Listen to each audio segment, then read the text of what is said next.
Madame.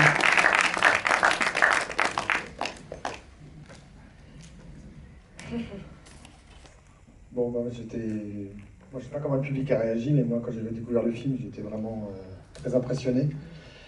Et aussi bizarre que ça puisse paraître, ton film vient d'une histoire vraie, au départ. Oui. Est-ce que tu peux nous raconter Oui, cette tout à fait. anecdote?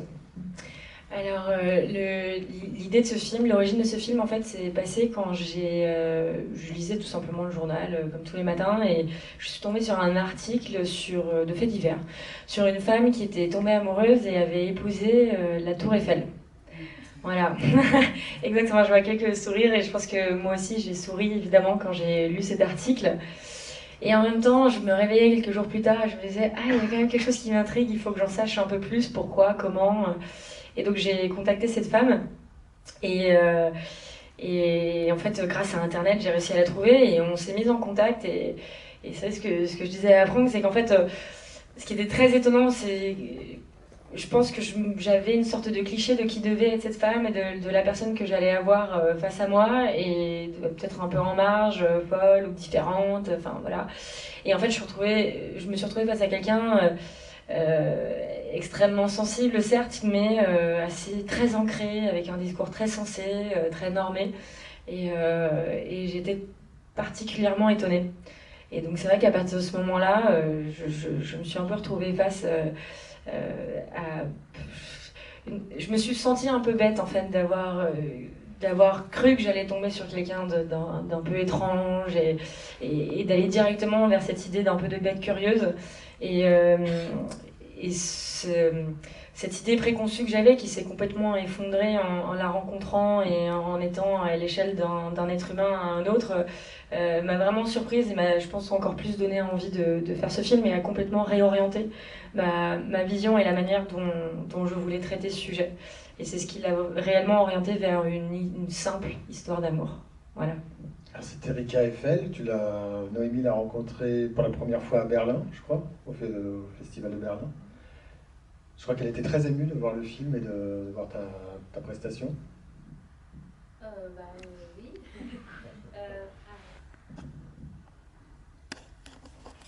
Oui, je l'ai rencontrée là, c'était il y a une semaine et c'était très, très émouvant de la rencontrer. Et oui, elle a eu l'air extrêmement touchée par le film. Et je pense que ce qui l'a touchée, c'est que justement Zoé a fait le choix d'en parler, justement, comme elle dit, pas comme une bête curieuse, mais comme une vraie histoire d'amour. Donc elle était extrêmement touchée. C'était Erika Eiffel et puis une autre personne en fait qui était elle directement amoureuse d'un manège. Ouais, oui, c'est-à-dire qu'en fait, après la rencontre avec Gary Fall, j'ai commencé à écrire le scénario, l'histoire du film, et j'ai volontairement cherché à m'éloigner de l'histoire vraie, mais juste à la garder en sorte de source d'inspiration. Et c'est vrai qu'après les premières versions du scénario, j'ai eu besoin de me replonger dans plus de recherches, qui étaient ces gens qui s'appellent Objectum Sexuel, donc OS, qu'on trouve sur Internet. Et je suis replongée, et entre-temps, Internet avait fleuri. Et donc, j'ai découvert cette femme, Amy, une américaine, qui a, elle, épousé, en réalité, une attraction de fête foraine. Je me dis, ah, bah, c'est bien, déjà, je suis pas à côté de la blague, parce que c'est possible. Et donc forcément, elle a aussi inspiré, quand on a travaillé sur le personnage de Jeanne, dans le travail avec Noémie, ça a été aussi une référence. Et puis au-delà de ça, on a cherché à ouvrir un peu le sujet à tout type de personnes qui pouvaient se sentir un peu hors de la société ou en marge pour une quelconque raison. Et donc on a cherché plein de typologies de personnes, d'attitudes, de manières de bouger différentes pour essayer de construire ce personnage sans la cloîtrer dans une sorte de folie, de maladie mentale comme les gens voulaient, qui était l'objectif de sexualité. Voilà. Bon, je vous laisse vite la parole, mais j'ai une dernière question pour Noémie, parce qu'elle m'a avoué tout à l'heure une chose que je ne savais pas. Tu as très peur des manèges. Et comment tu as construit donc ce rôle où tu dois tomber amoureuse d'un manège, justement? Oui, alors j'avais pas dit à Zoé que j'avais peur des manèges comme ça qui font partir dans tous les sens. Mais j'aime aller vers ce qui me fait peur. Je trouvais le rôle magnifique. Je trouvais l'histoire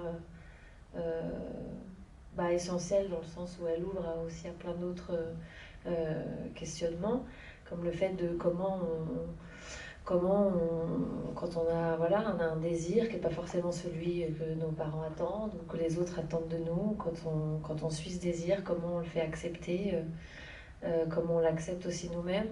Je trouvais ça très, très fort. Je trouvais que c'était un personnage de femme moderne et assez fort, malgré le fait qu'elle soit très introvertie. Et du coup, je dévie complètement. Mais les manèges, j'en ai peur. Voilà, j'essaie de pas trop en parler, parce que je vais me faire raconter. Mais en fait, ça m'a aidé d'avoir peur, je pense, parce que j'ai créé du coup une véritable relation avec Jumbo. Dès le départ, il y avait plein d'accidents de manège à ce moment-là en plus. Au début du tournage, on en lisait dans les journaux, c'était infernal. Et du coup, je priais, je demandais à Jumbo de faire attention à moi. Tu vas perdre des boulots. Tu travaillais ton rôle, quoi, ton personnage. Voilà.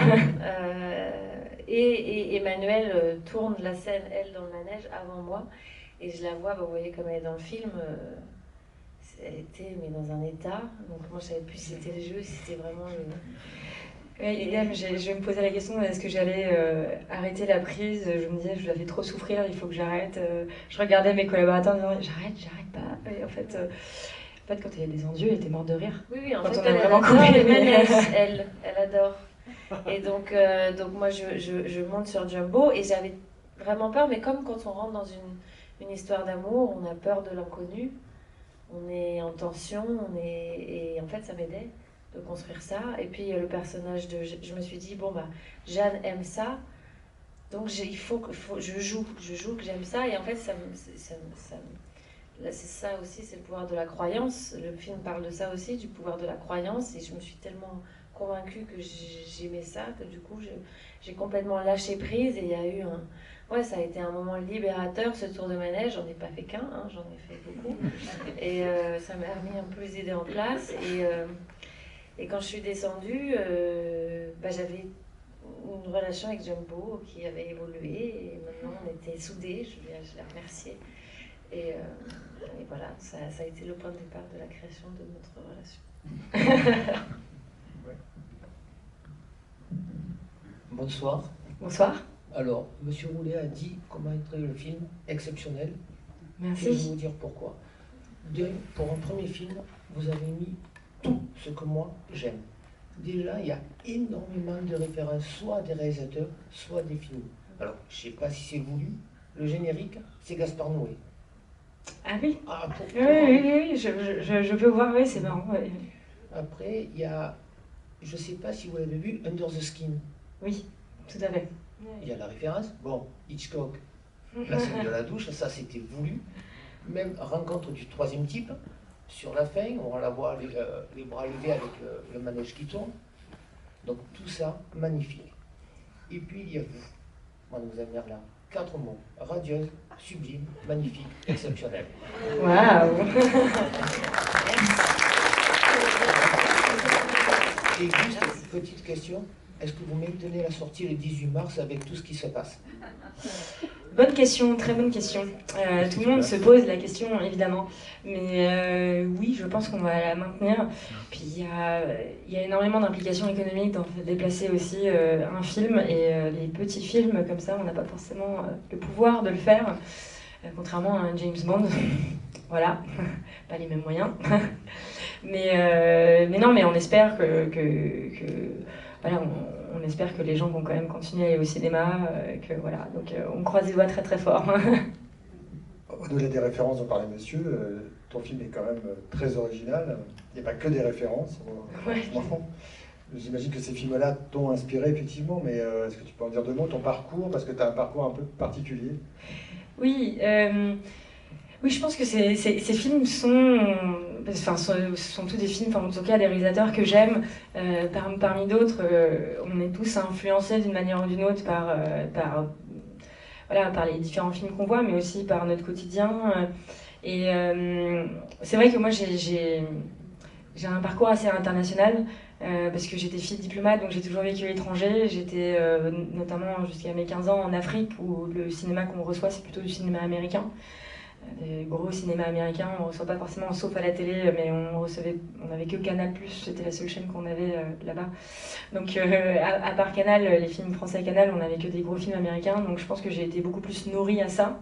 C'est le cinéma français d'auteur, c'est quelque chose que j'ai découvert plus tard, plus vers mes 18, 19, 20 ans. Donc je pense que Spielberg, oui, qui est un peu, je pense que le réalisateur à nous tous de notre enfance, a certainement influencé. Mais c'est marrant, vous citiez Under the Skin, mais Under the Skin, moi j'avais commencé à écrire le film bien longtemps avant qu'Under the Skin sorte, puisque c'est un film que j'ai commencé à écrire il y a 8 ans. Under the Skin, c'est un film 2014-2015. Voilà. Ceux qui ne connaissent pas, c'est la scène oui. de liquéfaction. Oui, on fait référence à la scène blanche où dans Under the Skin, il y a une scène toute noire à fond noir et puis une scène toute blanche à fond blanche, etc. Donc, et c'est vrai que je suis là, oh mon Dieu, ah oui, c'est marrant. Et en fait, mais après on se nourrit tous, je pense, moi, cette scène était plus, je pense que si j'avais une référence visuelle sur cette scène, c'était plus le film un des premiers films de George Lucas, THX 1138. Voilà, qui m'avait, je pense, indirectement influencé. Et quand, à l'époque, le Under the Skin n'existait pas et que je cherchais des références visuelles pour expliquer un peu ce que je voulais, et j'avais été vers ce film. Et puis, bon, Under the Skin est sorti, et c'est vrai qu'il y avait des similitudes et tout, mais c'est intéressant, on s'inspire tous, je pense. Ouais.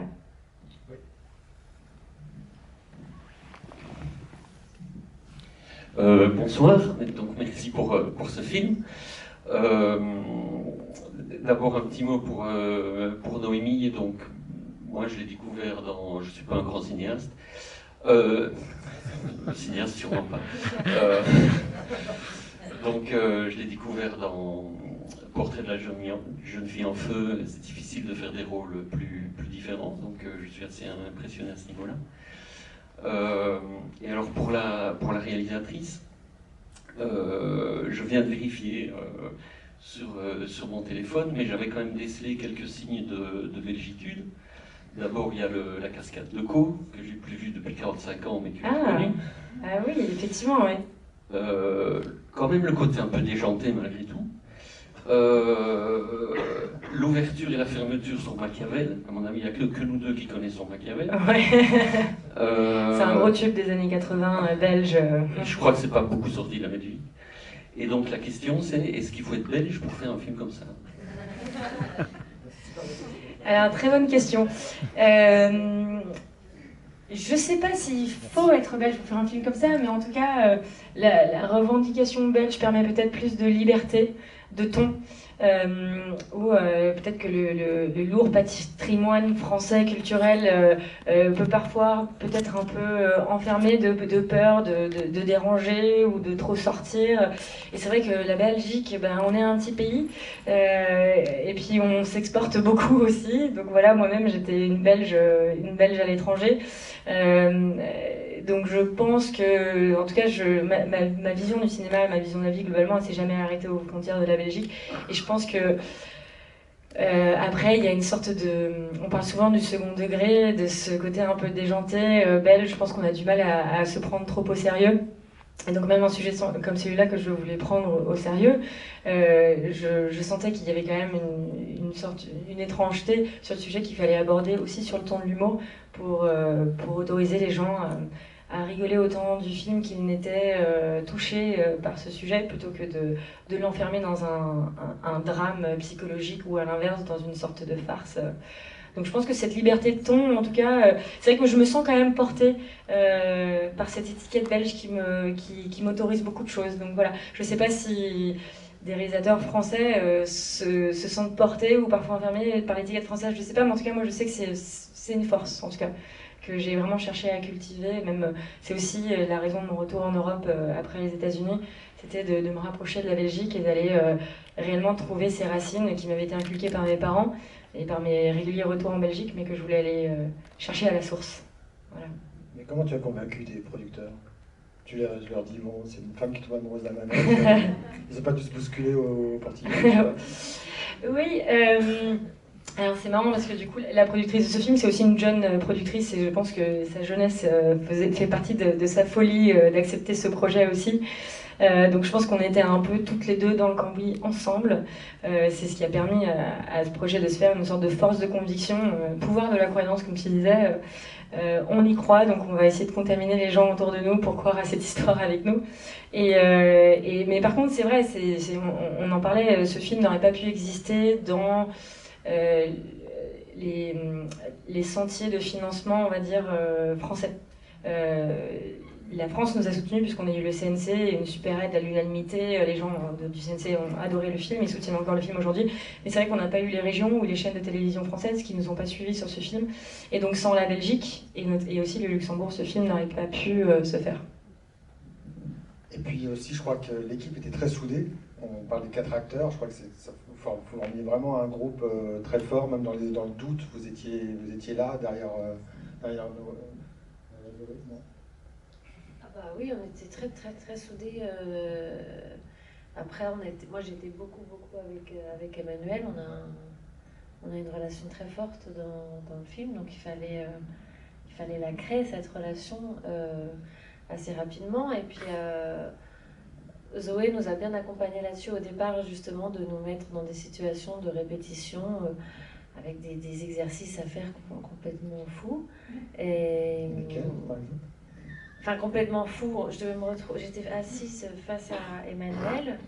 Donc, il faut quand même se dire qu'on ne se connaît pas. Du coup, on est assises l'une en face de l'autre et on doit se dire des phrases. Un exemple de phrase, mais même je t'aime ou je te déteste ou va te faire. Et on doit répéter les phrases que dit l'autre en changeant de ton à chaque fois. Donc, ça peut partir très loin. Et en changeant un mot. Enfin, je sais pas si vous comprenez. En fait, c'est une technique de Meisner, pour le coup, qui est donc il y a 2 grandes écoles de jeux aux États-Unis. C'est la technique de Meisner et l'autre de mince. J'ai un trou de mémoire. Bon, voilà. Et Meisner travaille beaucoup sur le travail de répétition. Et c'est vrai que le travail de répétition de langage, finalement, au bout d'un moment, comme on dit la même chose, on finit par oublier les mots et se concentrer que sur l'émotion et ce qu'on reçoit en termes d'émotion. Et ça permet aussi de créer de commencer par ce type d'exercice, ça permet de créer une véritable intimité et de forcer aussi les acteurs à se regarder droit dans les yeux et d'aller chercher ce qu'il y a un peu dans l'âme de l'autre. Donc voilà, je trouve que c'est un exercice très intéressant. Un lien très très vite et voilà, et ouais, on a été soudés pendant tout le tournage et Zoé est montée avec moi sur ce fameux manège la première fois, donc ça nous a... Ouais, c'est ça, l'idée c'était de traverser l'adversité ensemble. Bonsoir. Bonsoir. Ce qui me paraît intéressant, c'est souvent le cas d'ailleurs, les grands romans tiennent parfois dans une phrase. Madame Bovary, ça peut tenir dans 2-3 phrases, pas plus. Et après, c'est tout le style que l'on met autour de ce que l'on veut raconter. Parce que finalement, c'est vrai que quand on voit votre pitch, une femme amoureuse de manège, bon, voilà. Mais ce qui me paraît intéressant, au-delà du personnage joué par Noémie, et magnifiquement, c'est la personnification que vous faites de Jumbo. Jumbo, on a l'impression que c'est un personnage réel, c'est un personnage humain. C'est ce que fait finalement, c'est ce que fait Murnau, c'est Nosferatu le vampire, Jumbo. C'est King Kong, c'est finalement quelqu'un qui va chercher ce que nous avons en nous de différent et qui nous révèle. C'est un révélateur finalement d'amour. C'est une histoire d'amour double. Lui aussi, il aime finalement. Et il l'aime parce qu'il devient un personnage réel. Et ça c'était la grande force des films, justement. Je parle de Murnau, de Dreyer, de ce cinéma-là qui prend l'image et qui la tord, parce que votre image, elle n'est jamais réaliste. C'est-à-dire que votre cinéma, il n'est pas réaliste. Et le traitement que vous avez de l'image, il est extrêmement particulier, avec un jeu sur les couleurs, avec un jeu sur le son. La bande-son est extraordinairement importante. Bon, chez le cinéma muet, bien sûr, il n'y en avait pas, mais il y avait une musique qui était surajoutée. Et ça me paraît intéressant. Parce que votre histoire, si vous la traitez autrement, d'une manière un peu réaliste, elle n'a aucun intérêt. Et puis surtout, ça tombe, quoi. on s'emmerde au bout de 5 minutes, quoi. Et là, c'est parce que c'est justement du cinéma qui est à la fois esthétique et pas esthétisant. On est dans un cinéma ce sont des peintures, c'est des tableaux que vous faites. Et c'est des tableaux dans lesquels c'est animé. C'est justement un personnage animé, des personnages qui s'animent autour de quelque chose qu'inanimé, objet inanimé, avez-vous donc une âme. Très belle description et analyse du film, merci. Oui, c'est marrant, vous avez parlé de King Kong, je pense que effectivement Jumbo pour moi c'était une sorte de miroir de ce personnage qui se révèle à travers ce personnage et qui lui permet de se révéler à elle-même. C'est comme si elle voyait pour la première fois son véritable reflet à travers cette machine. Et quand vous parlez de King Kong, c'est marrant parce qu'on avait cette référence. Donc quand on a fait le choix de cette machine, il y avait ce que j'adorais dans cette machine, c'est qu'il y avait cette sensation de main en fait un peu englobante, mais qui dans un sens était peut-être un petit peu plus menaçante ou en tout cas impressionnante, et de l'autre devenait un peu justement cette main de King Kong qui venait sauver cette jeune fille et l'entourer, l'englober d'énormément de sécurité. Donc on aimait bien cette référence aussi. C'est sûr que c'est l'histoire de la Belle et la Bête, hein, d'une manière ou d'une autre. Voilà, de cette jeune femme avec cette machine, le monstre. Donc voilà.